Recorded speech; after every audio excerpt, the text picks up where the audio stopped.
오늘 우리에게 주신 말씀은 마가복음 4장 21절에서 25절 말씀입니다. 또 그들에게 이르시되 사람이 등불을 가져오는 것은 말 아래에나 평상 아래에 두려함이냐 등경 위에 두려함이 아니냐. 드러내려 하지 않고는 숨긴 것도 없고 나타내려 하지 않고는 감추인 것이 없느니라. 들을 귀 있는 자는 들으라. 또 이르시되 너희가 무엇을 듣는가 스스로 삼가라. 너희의 헤아리는 그 헤아림으로 너희가 헤아림을 받을 것이며 더 받으리니 있는 자는 받을 것이요 없는 자는 그 있는 것까지도 빼앗기리라. 아멘. 오늘 목사님이 봉독해 주신 본문 말씀을 가지고 제목은 등불은 등경 위에 두어야 합니다 라는 제목을 가지고 오늘 하나님의 말씀을 함께 나누려고 합니다.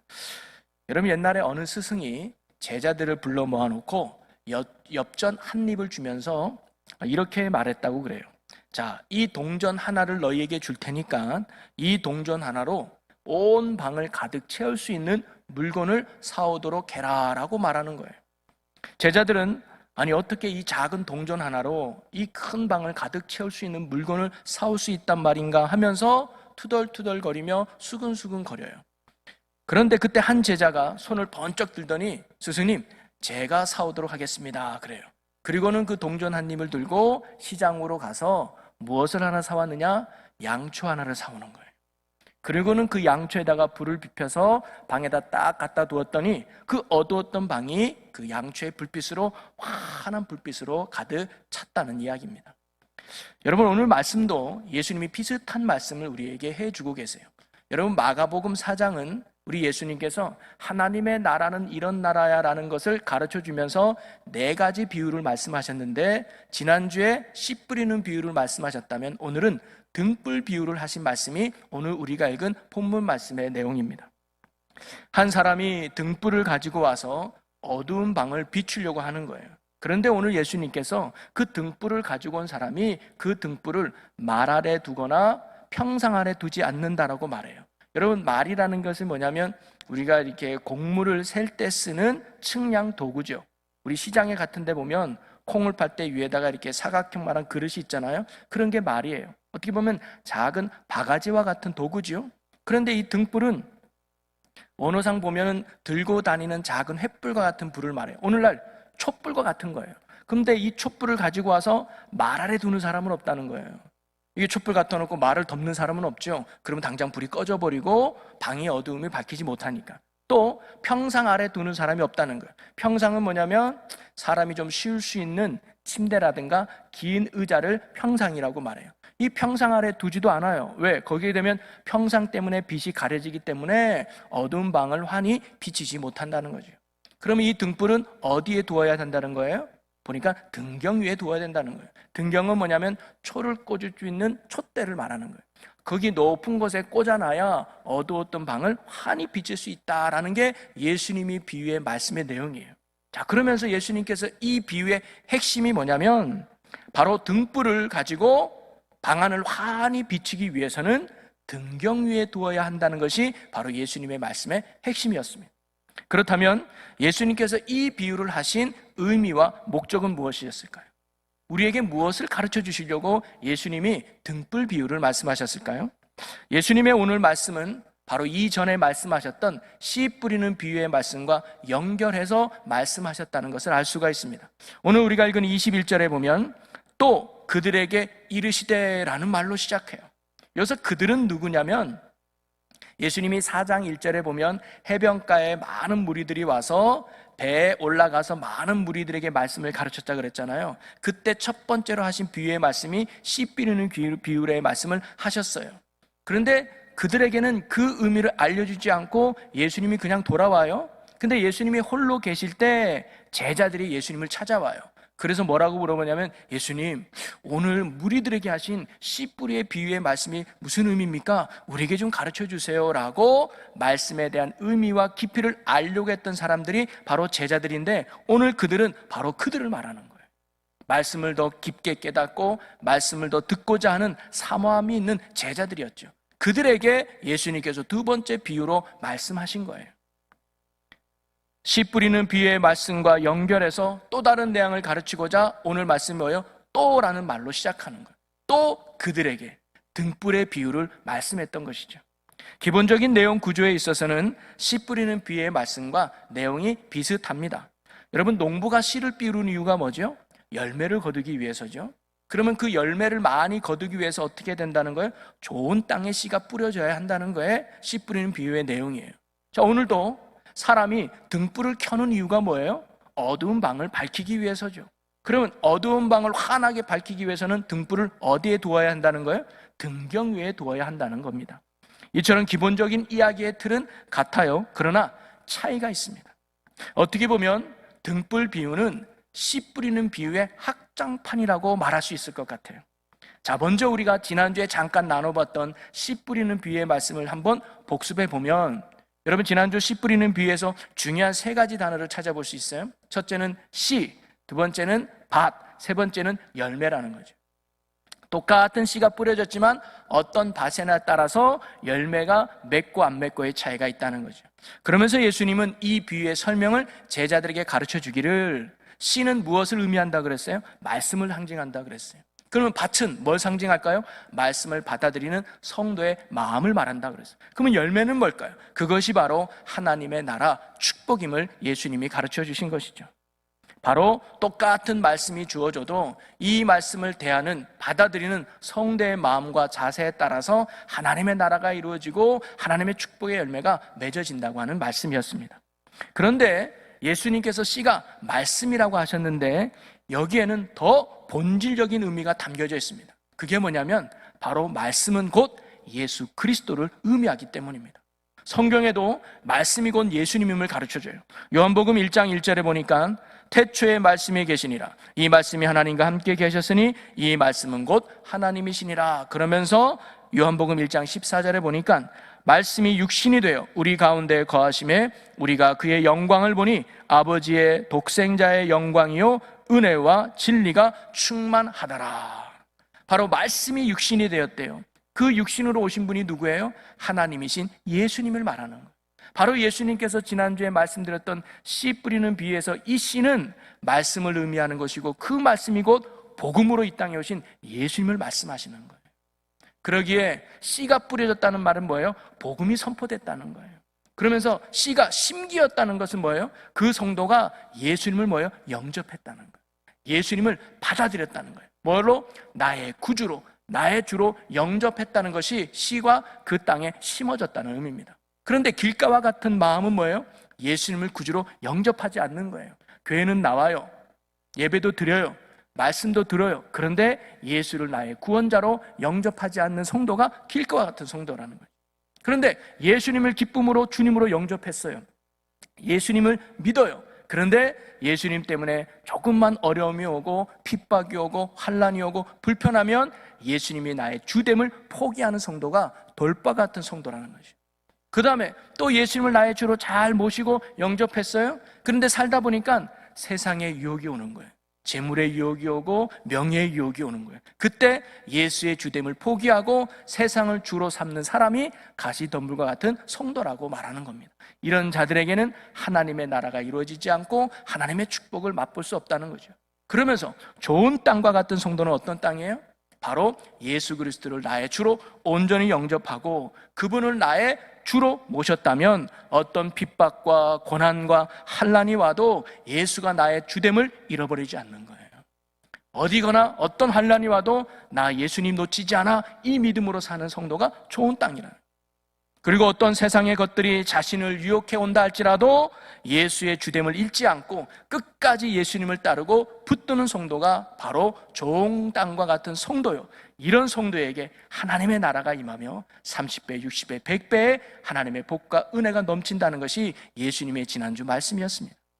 이처럼 하나님의 나라는 복음 되시는 예수 그리스도를 나의 구주로 영접하고 주 대신 예수님을 온전히 따르는 삶이라는 것을 예수님이 가르쳐 주신 후에 이어서 하신 말씀이 바로 등불 비유라 이 말씀이죠.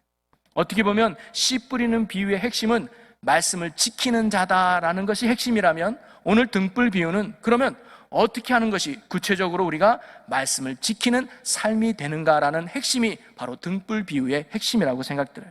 다시 한번 오늘 비유의 말씀으로 돌아가 보면 여러분, 사람이 등불을 켜는 이유와 목적이 뭐라 그랬어요? 방안을 환히 비추기 위해서 한다 그랬잖아요. 그러면 방을 비추는 결과는 어떤 결과가 나오느냐? 22절 말씀입니다. 우리 22절을 함께 읽어봅니다. 드러내려 하지 않고는 숨긴 것이 없고 나타내려 하지 않고는 감추인 것이 없느니라. 이 말만 가서는 참 어렵게 말을 표현한 것 같아요. 그래서 표준 세번역에 보면 이 말을 간단하고 명료하게 이렇게 설명했습니다. 숨겨둔 것은 드러나고 감추어둔 것은 나타나기 마련이다. 여러분, 어두웠던 방에 빛을 환하게 비치니까 뭐예요? 숨겨졌던 것이 드러나는 거예요. 감추어졌던 것이 나타난다는 거죠. 여러분, 우리가 예수 그리스도를 나의 주로 영접하고 예수 그리스도를 붙들고 온전히 따르는 삶을 살아가면 하나님의 감추었던 은혜가, 하나님의 감추었던 복이 우리의 삶에 뭐예요? 나타난다는 거예요. 그래서 우리의 삶이 하나님으로 말미암아 은혜와 영광의 삶을 누리는 천국 인생이 된다는 말씀이죠. 이것이 바로 지난주 씨 뿌리는 비유에서 말한 열매와 같은 의미입니다. 그런데 여기까지는 씨 뿌리는 비유와 내용이 똑같죠. 말씀을 지키는 자가 하나님의 나라를 임하고 복음의 열매를 맺는다. 빛을 비추는 자에게 숨긴 것이 나타나고 감춘 것이 드러난다. 여기까지는 같은데 한 가지 더 예수님이 오늘 비유에서 말씀하셨는데 그게 뭐냐면 등불이 방안을 환히 비추기 위해서는 어떻게 되느냐? 등경 위에 두어야 한다는 것이 더 포함되어 있어요. 말 아래 두지 말고 평상 안에 두지 말고 등경 위에 두어야 한다는 것이 오늘 예수님의 비유의 핵심인데요. 그러면 등경 위에 두어야 한다는 그 의미가 무엇일까요? 오늘 본문 말씀만 보면 등경 위에 두어야 환히 비치지요. 말 아래 두거나 평상 아래에 두면 거기밖에 못 비쳐요. 방안을 환하게 구석구석 비치지 못한다는 거죠. 자, 그러면 예수님께서 말씀하신 등경 위에 두어야 한다는 것은 오늘 우리에게 어떤 의미가 있을까? 저는 이 말씀을 한 주일 동안 묵상하면서 깨닫게 되는 두 가지를 여러분과 함께 나눠보려고 합니다. 즉, 말씀을 우리가 듣고 지키는 자가 좋은 땅과 같은 성도인데, 그러면 구체적으로 우리가 어떻게 하는 것이 말씀을 지키고 따르는 성도의 삶일까? 두 가지를 한번 여러분과 나눠보려고 하는데요. 첫째는 뭐냐면 나의 모든 삶의 영역에서 빛을 비추어야 한다는 거예요. 즉, 내 삶의 모든 영역에서 말씀대로 살아야 한다는 겁니다. 여러분, 예수님이 등불 비유를 말씀하실 때 사람이 등불을 켤 때 말 아래 두지 않고 평상 아래 두지 않는다고 말씀했어요. 왜냐하면 그렇게 하면 빛이 가려지고 방을 구석구석 비치지 못하기 때문이에요. 어떤 작은 공간이나 특정 공간에만 등불을 담아둔다면 방 전체를 환히 비출 수 없다는 말씀이죠. 방 전체를 환히 비추기 위해서는 반드시 등경 위에다가 등불을 두어야지만 환히 비출 수 있다는 말씀 아니겠습니까? 이것은 뭘 의미하냐면 우리가 하나님의 말씀대로 살아가는 삶의 영역이 어떤 특정한 공간이나 특정한 장소나 특정한 영역 안에 한정되지 말아야 된다는 말씀을 예수님이 가르쳐 주시는 거죠. 주님은 내 삶은 모든 영역, 내가 살아가고 있는 모든 삶의 영역 안에서 예수가 나의 주 되심을 인정하며 살아가는 것이 등경 위에 두는 삶임을 말씀하고 있는 것입니다. 범사의 모든 일에 어느 자리든 예수를 주로 인정하며 살라는 거예요. 어느 날 예수님이 제자들을 데리고 가이사라 빌립보라고 하는 지방에 가게 되셨습니다. 그곳에서 예수님은 제자들에게 이런 질문을 해요. 얘들아, 사람들이 나를 누구라고 말하느냐? 그러자 제자들이 세례 요한이 살아났다고 하는 사람도 있고요, 엘리야가 다시 내려왔다고 하는 사람도 있고요, 여러 선지자 중에 한 사람이라고 말하는 사람도 있어요 라고 말해요. 그러자 예수님은 이렇게 또다시 묻습니다. 그래? 좋다. 사람들은 그렇게 생각한다 치더라도 너희는 나를 누구라고 생각하느냐라고 재차 물어봅니다. 그때 베드로가 마태복음 16장에 보니까 그 고백을 듣고 주는 그리스도시요 살아계신 하나님의 아들이십니다 라고 고백을 해요. 그리고는 예수님이 이 베드로의 고백을 칭찬하는 장면이 마태복음 16장에 나옵니다. 그런데 예수님께서 이러한 질문을 왜 굳이 가이사라 빌립보에 가셔서 하셨을까요?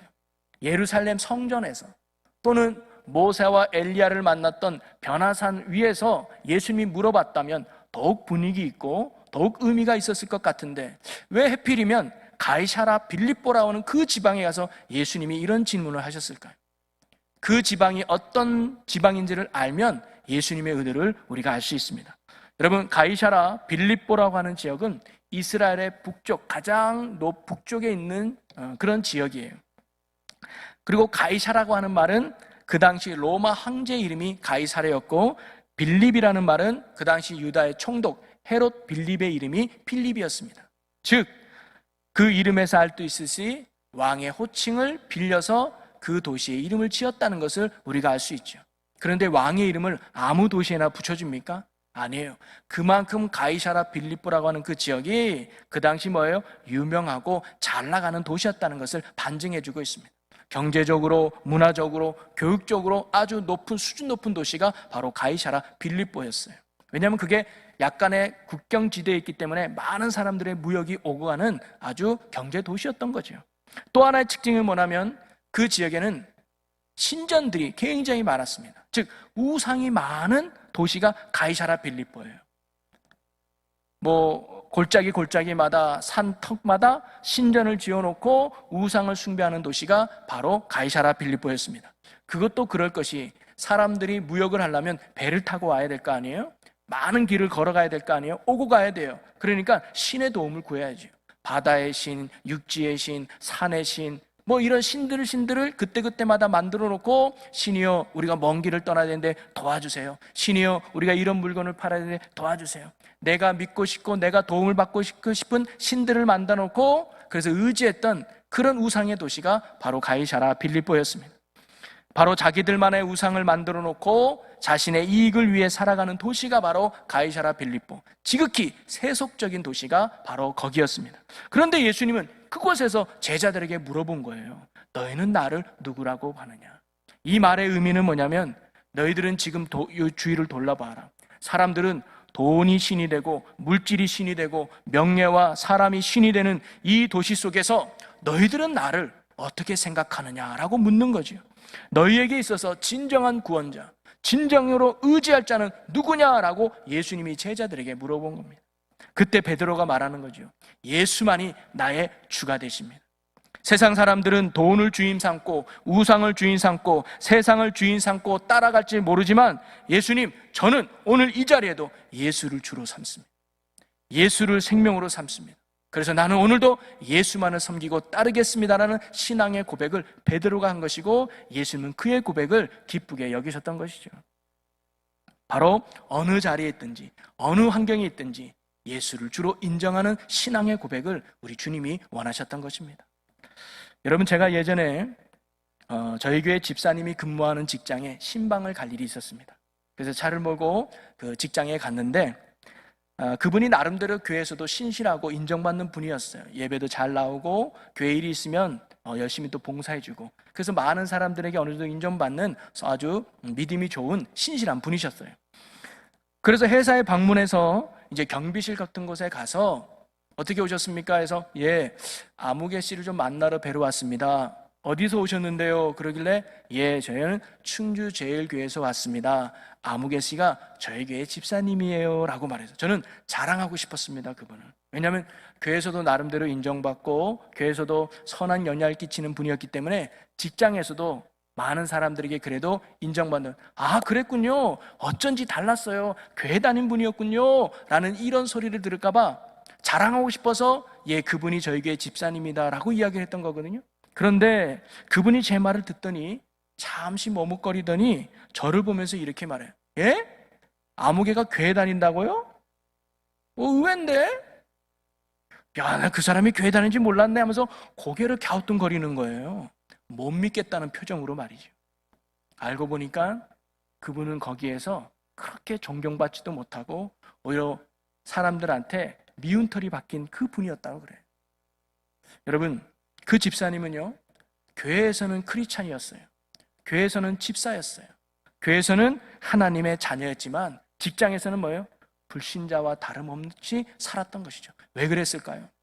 교회에서는 예수를 주로 인정하고 교회에서는 예수님을 따라다녔지만 직장에서는 예수를 주로 인정하지도 않고 그분을 따르지 않는 삶을 살았기 때문이 아닐까요? 여러분, 그런데 돌아보면 이런 문제는 그 집사님만의 문제만은 아닐 것 같습니다. 여기 있는 저나 또는 이 예배 함께 드리는 여러분도 혹시 교회 안에서만 예수를 주로 인정하고 교회 밖에서는 여전히 내가 주인처럼 예수님 없이 살아가는 그런 삶의 모습은 우리에게는 없습니까? 여러분, 기독교 청소년들이 신앙을 저버리는 가장 큰 이유가 뭐냐고 보니까 부모 신앙의 이중성 때문이라고 하는 것이 참 많았어요. 교회에서는 그렇게 착한 것처럼 하지만 집에 와서는 그렇게 전혀 다른 모습, 그런 것에 우리 자녀들이 실망해서 신앙의 자리를 떠나는 경우가 많다는 거죠. 여러분, 주님이 오늘 우리에게 원하는 게 무엇일까요? 정말 우리의 삶에 하나님의 나라가 이루어지고 정말 우리의 삶에 하나님이 주시는 축복의 삶을 누리기 원한다면 하나님이 우리에게 원하는 건 뭐냐면 범사에 주님을 인정하는 거예요. 교회에서만 예수님을 찾는 것이 아니라 내가 어느 곳에 있든지 예수님이 나의 주가 되십니다.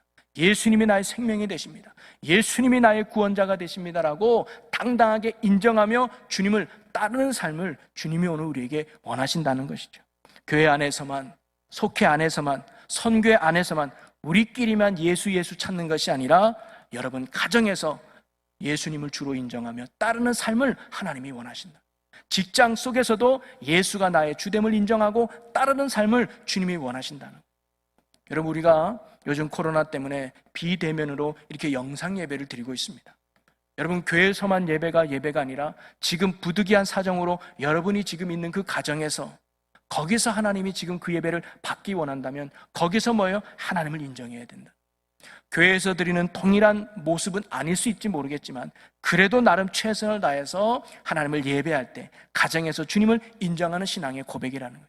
우리가 이렇게 범사에 주님을 인정하고 따르는 삶을 살아갈 때 우리의 가정이 그리고 우리의 직장이 하나님이 역사하시는 하나님의 거룩한 나라가 될 줄로 믿습니다. 두 번째로 오늘 예수님께서 등불은 등경 위에 두어야 한다고 말씀하신 그 의미가 무엇이냐면 우리가 범사에 예수님을 주로 인정하며 산다는 것은 그것은 언제 어디서나 우리가 상황을 따르는 것이 아니라 말씀을 따르는 자로 살아가야 된다는 것을 예수님이 가르쳐 주시는 것입니다. 여러분, 사람들은요 힘든 상황에 오면 어떻게든 이 상황을 벗어나고 싶어 하죠. 그래서 빨리 이 힘든 상황을 벗어나기 위해서 더 좋은 상황을 만들기 위해서 이런 방법 저런 방법을 많이 쓰기도 합니다. 그러나 하나님이 원하시는 것은 상황의 변화나 상황을 쫓는 것이 아니라 어떤 상황이 있든지 하나님의 말씀을 깨닫고 그 말씀을 따르는 삶을 하나님이 오늘 우리에게 원하신다는 거죠. 여러분, 요셉을 한번 보세요. 요셉이 형들에게 팔려가지고 억울하게 노예로 갔어요. 지금 요셉이 처한 상황은 정말 끔찍한 상황이죠. 벗어나고 싶은 상황일 거예요. 한 번도 빨래 해본 적도 없고 누구 밑에서 일해본 적도 없는 요셉이 이제는요 하나부터 열까지 집안일을 다 해야 되는 그런 끔찍하고 힘든 상황에 요셉이 처하게 됐습니다. 그런데 그는 어떻게든 그 상황을 벗어나려고 몸부림치지 않았다는 거예요. 어떻게 하면 내가 노예에서 벗어나지? 어떻게 하면 내가 자유임을 잃지? 그런 상황을 벗어나려고 몸부림친 것이 아니라 그 상황 속에서도 하나님 앞에 순종하는 것이 요셉에게 중요했다는 거예요. 어떻게 하면 하나님이 기뻐하는 삶입니까? 어떻게 살아가는 것이 내가 이 자리에서 하나님이 원하는 삶입니까? 그래, 최선을 다하자. 그는 철저하게 노예가 됐어요. 정직하게 하려고 하고 진실하게 하려고 하고 하나님 앞에 신실하게 살아가려고 했어요. 그게 요셉의 중요한 모습이었습니다. 여러분, 다윗은 어땠을까요? 그가 골리앗을 죽이자 사울 왕이 시기해서 다윗을 죽이려고 하죠. 그것 때문에 다윗은 졸지에 도망자 신세가 됩니다. 도망자라는 어려운 상황에 다윗이 놓이게 됐죠. 그렇지만 다윗은 어떻게 하면 이 상황에서 벗어날까? 거기에 몰두하지 않았어요. 어떻게 하면 내가 도망자 신세를 끝낼 수 있을까? 어떻게 하면 내가 사울 왕에서 벗어나서 내가 자유인이 될 수 있을까? 그것이 다윗의 중심 목적이 아니었습니다. 다윗에게는 언제나 중요한 것은 상황의 변화와 역전이 아니라 어떤 자리나 상황 속에서도 하나님 앞에 순종하는 것이 다윗의 중요한 가치였습니다. 그는 사울 왕을 죽일 수 있는 두 번의 기회가 있었어요. 그는 이 상황을 끝낼 수 있는 역전의 기회가 찾아온 거죠. 그래서 부하들도 다윗이요, 이제 도망자 신세를 끝낼 수 있는 좋은 기회가 왔습니다. 상황을 종료할 수 있는 기회가 왔으니까 이 기회가 왔을 때 빨리 사울 왕을 죽이십시오라고 말해요. 그때 다윗이 이렇게 말하죠. 내가 손을 들어 여호와의 기름 부은 자를 치는 것을 여호와께서 금하시나니 너는 그의 머리 곁에 있는 창과 물병만 가지고 가자 하고. 여러분, 다윗은요, 사울 왕만 죽이면 더 이상 도망자 신세하지 않아도 돼요. 도망자 상황이 종료될 수 있는 그런 기회가 있었습니다. 그러나 다윗은 상황을 역전시킬 수 있는 그 좋은 기회가 왔음에도 그가 쫓았던 것은 상황이 아니라 뭐예요? 말씀을 쫓았다는 거예요. 하나님이 뭘 원하실까? 무엇이 하나님이 기뻐하는 것일까? 그것을 쫓았던 것이 다윗의 믿음이었고, 그 믿음이 하나님의 기쁨이 되었던 것이죠. 상황이 좋아지냐 나빠지냐 이것이 중요했던 것이 아니라 어떠한 상황 속에서도 하나님이 원하는 것이 무엇인가를 알고 그 말씀에 순종하는 것이 바로 믿음의 사람이고, 그것이 바로 등경 위에 둔 성도의 모습이라는 거예요. 여러분, 우리가 예수님을 그리스도로 믿고 예수님을 내 인생의 주로 영접한 성도라면 어떤 상황 속에서도 먼저 하나님의 말씀에 귀 기울이고, 그리고 그 말씀을 따를 수 있는 순종하는 자가 되기를 주님의 이름으로 간절히 소망합니다. 그것이 바로 오늘 말씀처럼 등불을 등경 위에 두는 그런 삶이고, 이렇게 살아갈 때 숨겨진 것이 드러나고 감추인 것이 나타나게 하시는 하나님의 놀라운 은혜와 또 축복의 삶을 우리가 누리게 된다는 것이죠. 여러분, 요즘 우리는 코로나라고 하는 아주 힘든 상황에 놓여 있습니다. 교회도 힘들지만 바깥 사람들은 더 힘들어하는 것 같아요. 경제적으로, 교육적으로 또는 사회적으로 몹시 지치고 힘든 상황에 우리가 놓여 있죠. 그래서 어떤 분은 IMF보다 더 힘든 시기다라고 말하는 분도 계시는 것 같습니다. 이럴 때 사람들은 어떻게 하면 이 상황을 빨리 벗어날 수 있을까? 어떻게 하면 이 상황을 빨리 바뀔 수 있을까? 그래서 이 방법 저 방법을 동원하면서 더 나은 상황을 만들고자 몸부림치죠. 그나마 그거는 좋은 말씀이에요. 그러나 어떤 사람은 그 상황을 이기지 못해서 자포자기하면서 좌절하는 사람도 아마 있을 것입니다. 그러나 우리는 하나님을 믿음으로 따르고 있는 우리는 상황의 변화보다 이 상황을 허락하신 하나님을 믿고 오늘 내가 순종해야 될 내용이 무엇일까?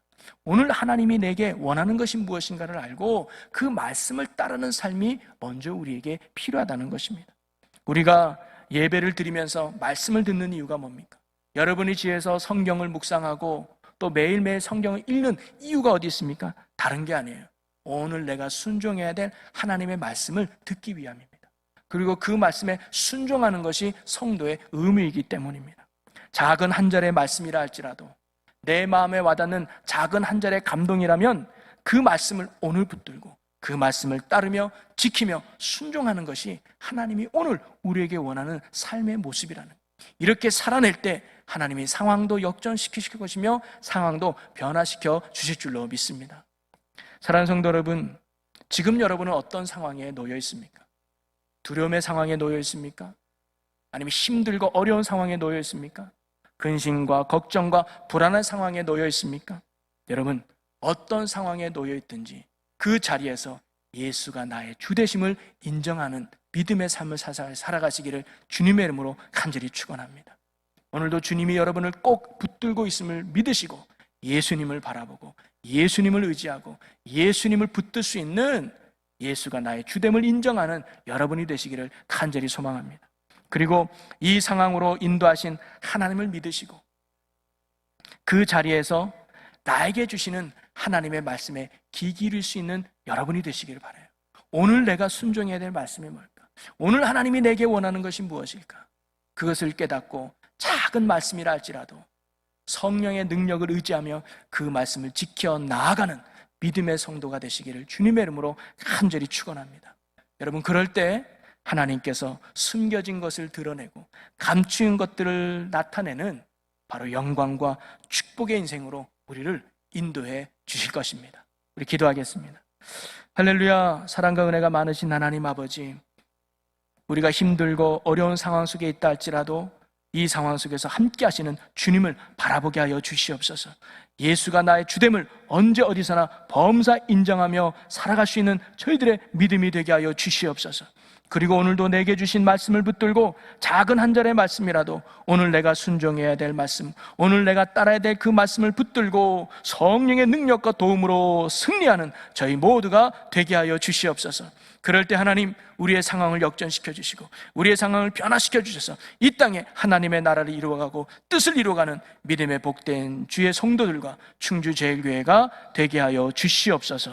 모든 영광 하나님께 올려드리며 예수님의 이름으로 기도하옵나이다. 아멘.